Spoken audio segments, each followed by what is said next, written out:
Hi, I'm Karen Bossick with Ion Sun Valley.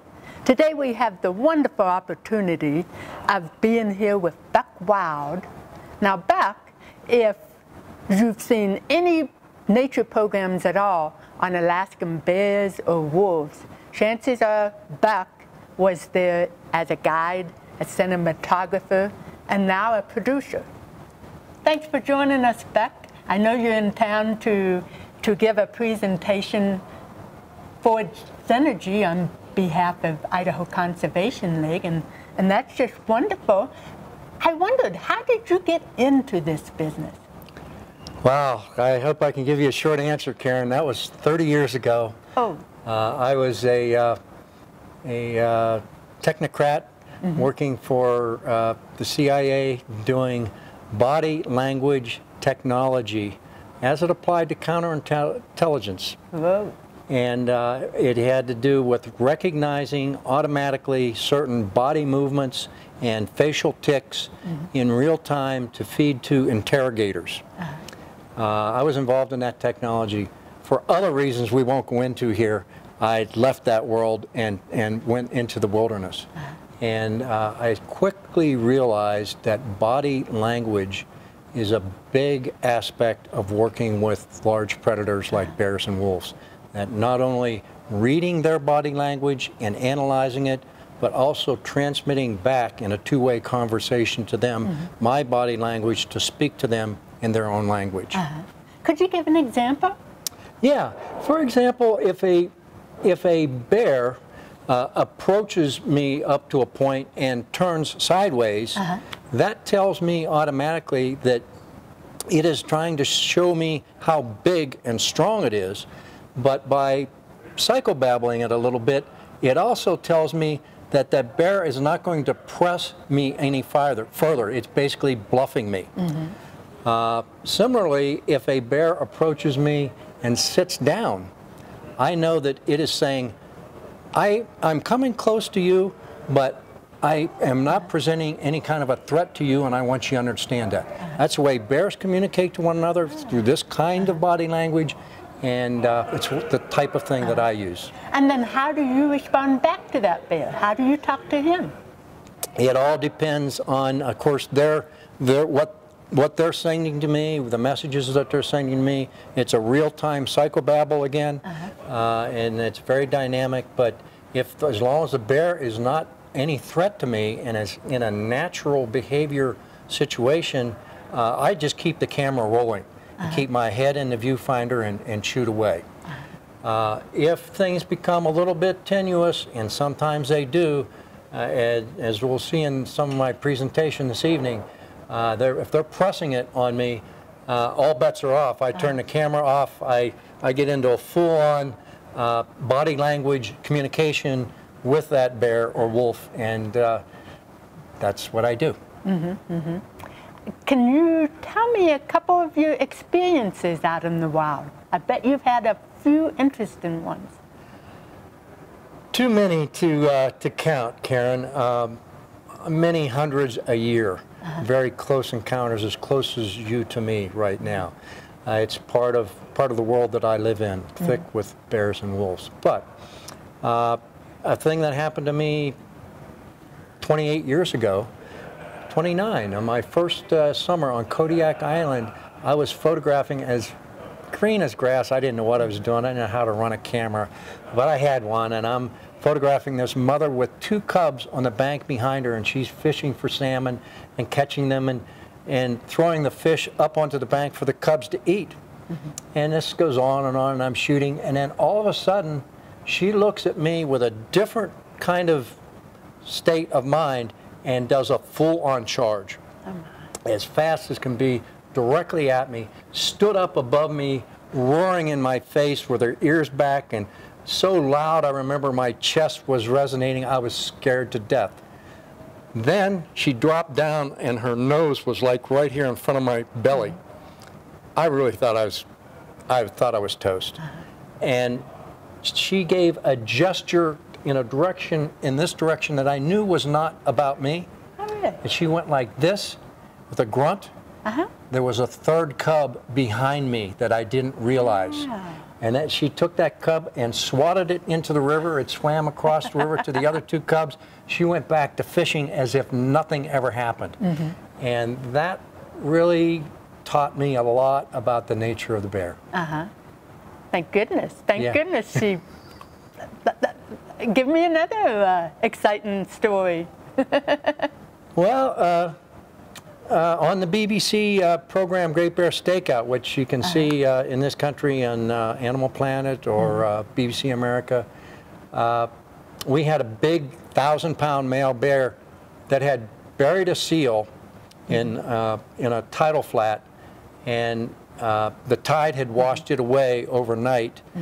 And I stationed my crew back there the next morning, hoping to see the seal and the bear. And the bear and my crew were both surprised to see that there was no seal, because the tide had carried it back out during the receding high tide.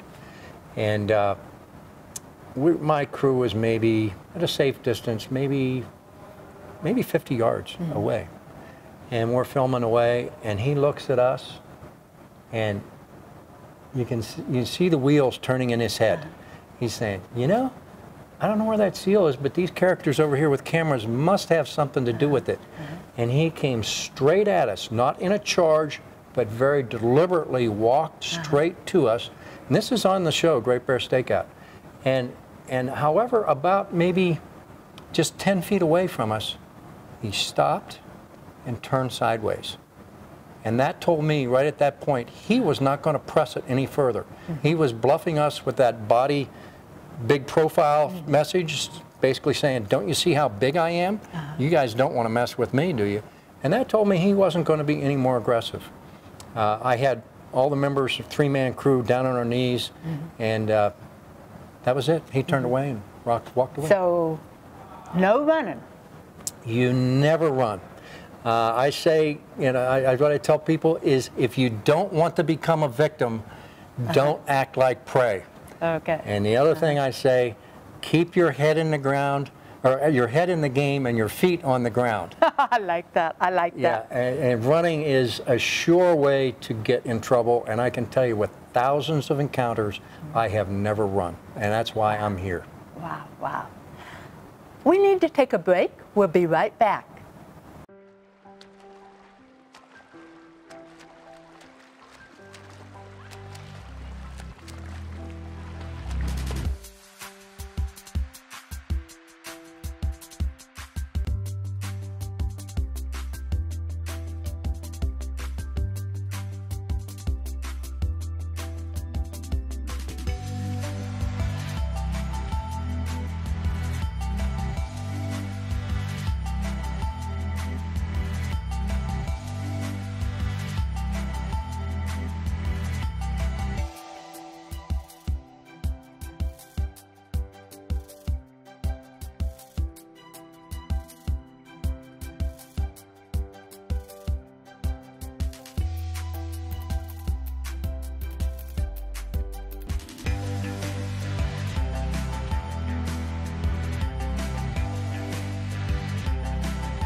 Welcome back. I'm here with Buck Wilde, who is an amazing wildlife photographer and cinematographer. Buck, what's it like? I mean, what's your average day like in the office? You mean in the wilderness office? Yeah, the wilderness That's office. my favorite office. I hate the one behind the computer, Karen. Well, you know, it really depends. If I'm working with bears, the areas that I go to, I generally see lots of bears every day. Really? And if I'm working with wolves, even if I'm close to the den site, say within half a mile or so, I don't generally go any closer to the den site for sensitivities there. But it may be days on end before I see a wolf, even though I know I'm in the right area. They're a much more wary critter, but yeah, it depends. So are you just sitting there with your camera hoping, or, I mean... There is a strategy to it, and the way to think of it is that the natal den site acts as their home base, and there are trails like the spokes of a wheel that go in every direction out. But there's just me and one other person who always has to be with me for safety at one of these spokes on a wolf trail. And my job as a wilderness expert, so to speak, is to make the best strategic guess on which one of these trails the wolves are going to be on that day. And I can't get it any better than about 50%, which isn't bad. That's pretty good, I would say. Now I understand that wolves are on the increase in Alaska?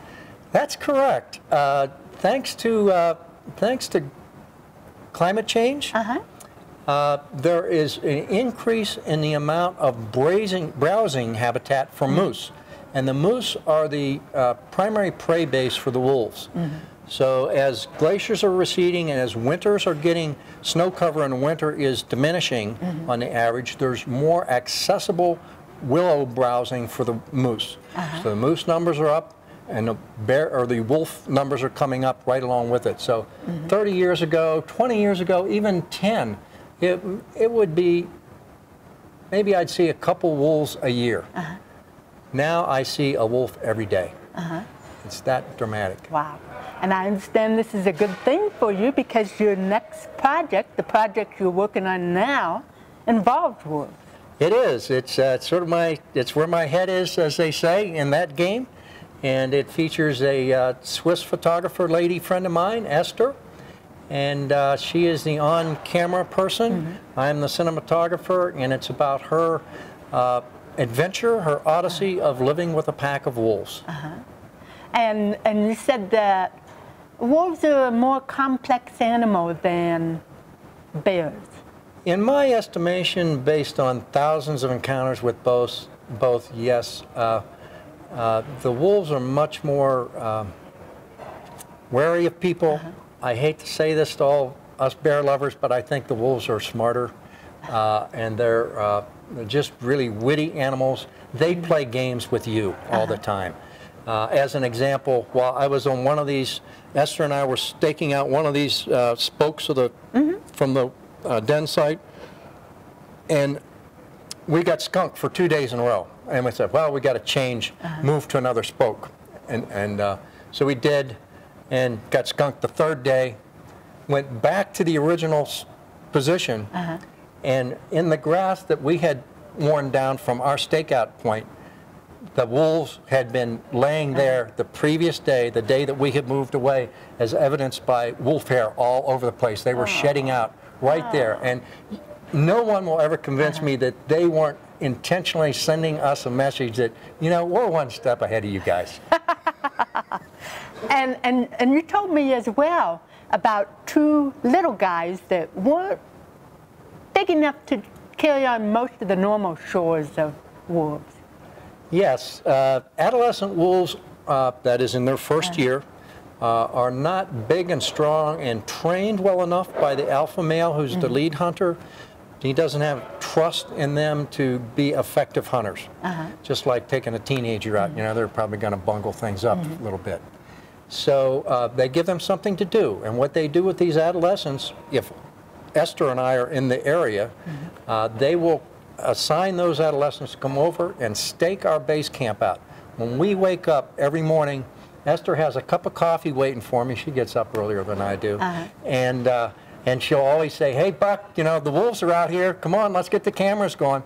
And my best story from last summer on that, believe it or not, just to show you how rich this area is, I had a cup of coffee in my hand, got my camera, went over the electric fence with Esther, and we're out there filming these two wolves laying around, playing around for hours. I'm in my PJs and my moccasins and a cup of coffee. I like this office.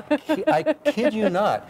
And before lunchtime, a mother bear with two cubs came in, scared the two wolves back to they took off and laid down right in the same area within 100 feet of my base camp, and she was nursing these two cubs right in front of us, and we're filming the whole thing.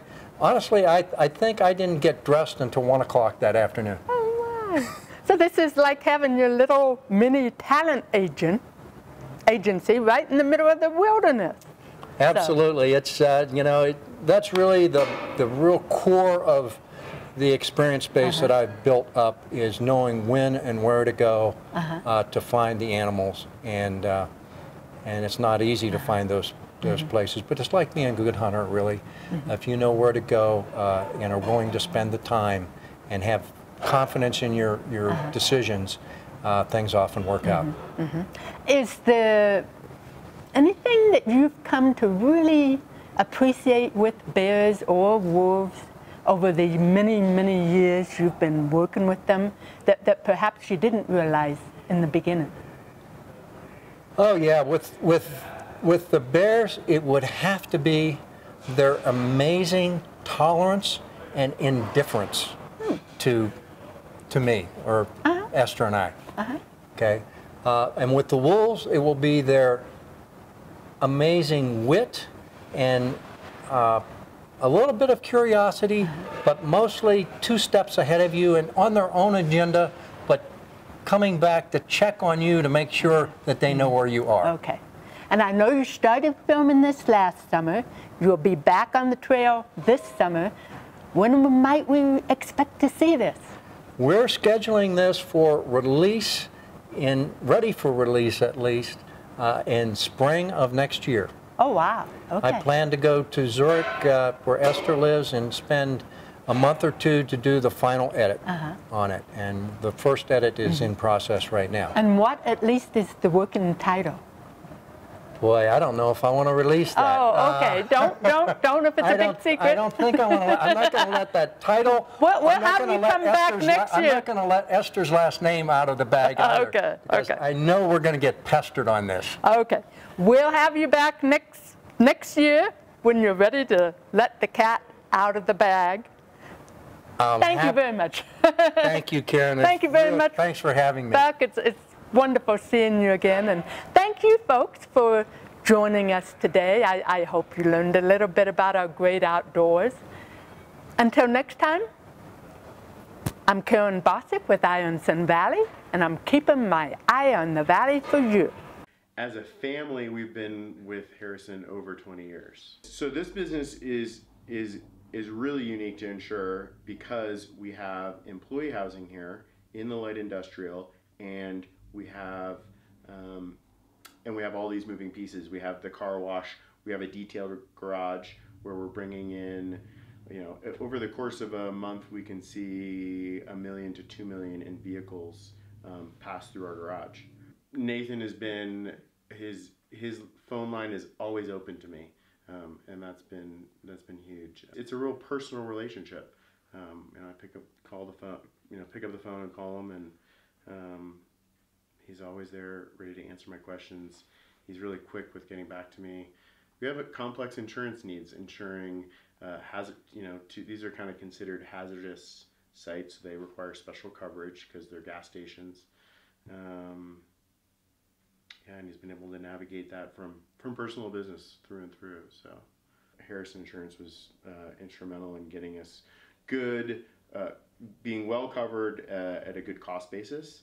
All of these pieces need to be considered, and when I've got my back turned and I'm focused on the business and the people and the aspects of the business, it's nice for me to offload this responsibility, which is a big one, to make sure that all my bases are covered. I need to know that if something happens, if a plane crashes into the lands, short of the runway and lands on the business, that we're going to be covered. And with Harrison Insurance, I'm confident that they've got my back and that they've set me up for success. Harrison Insurance, for all of your insurance needs. I moved out to Idaho 4 years ago, so I met a lot of people, and I really, really like it here. In New York, I was always sort of introverted. When I came out here, that no longer was me. I became extroverted because the people here are so friendly and warm. If you don't have something like that that brings you into other people's lives, it takes a long time to get to know people.